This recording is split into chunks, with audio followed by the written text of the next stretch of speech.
All right, we're going to go over to Angelina Salcido, who is in a neighborhood without power. She's near Plant High School in South Tampa. Yeah, Carolina, we are on West Barcelona, just off of Southdale Mabry, and we actually decided to go driving once we realized that the rain was subsiding and the wind was actually dying down. Still getting a little bit of gusts of wind, but nothing compared to what we were seeing a little bit earlier. This neighborhood is virtually in the dark. We actually hear some of the generators that are going, and those are some of the houses that have power. But if you take a look around, you're going to see that there are some downed tree limbs. This home seemingly was prepared. They even tied down their swing, as you can see over there. But there are some more down tree limbs over here, and then it kind of just continues all down this road. I just spoke to a gentleman who actually happened to be outside, asked us who we were and what we were doing, if we were doing okay. We just told him that we were the crew with Channel 10. He said that the power actually went out here at around 3:50 this afternoon, so they took that power hit pretty early, and they immediately got their generator working and kind of up again. That way they'd have power, they'd be able to stay informed and kind of know what the impacts from Hurricane Ian were going to be.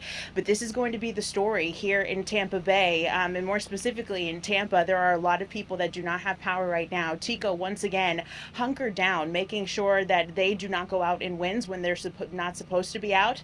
But this is just one of the neighborhoods that we were driving by where we saw, obviously very close to Plant High School, all down Southdale Mabry, those businesses still have power. So it's more in the inner neighborhoods where they have a lot of trees in this area that came down on power lines, and that seems to be the issue here. I'm sure as we continue to keep driving, we're going to be seeing more. We're also seeing some flooding too. Carter, I don't know if you can pan down just a little bit. I mean, we know that our streets flood here in South Tampa, so I'm sure that this is going to be another story that people will wake up to in the morning. So a little bit of flooding, some down limbs as well, and of course power generators. We were happy to actually hear that they were on now. Of course, they tell you to turn your generator on after the storm to make sure that you don't go through any danger there. That was one of the things that our fire chief was going through earlier on today. So overall, some good news. People don't seem to be bothered by the fact that they're in the dark tonight. Just happy to be safe tonight. Reporting in Tampa, Angelina Salcido, 10 Tampa Bay.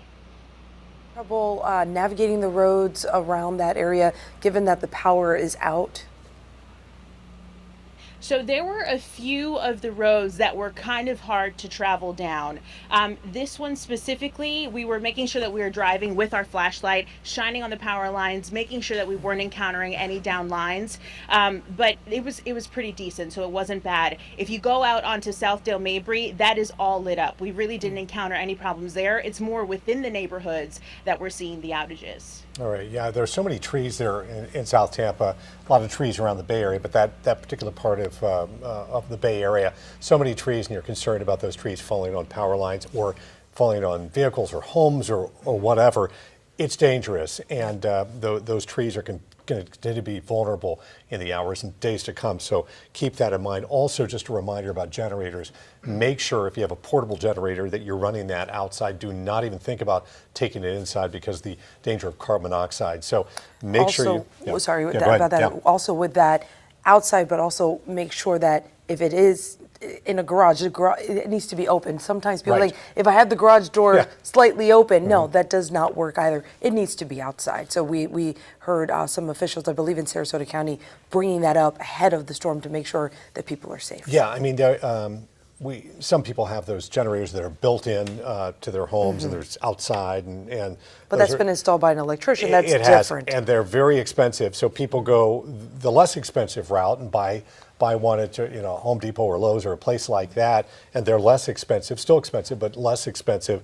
And because people are just buying those things, sometimes you don't exactly know how to run them. Yeah. But make sure that they're outside, and make sure there's plenty of ventilation just to protect yourself and your family. Yeah.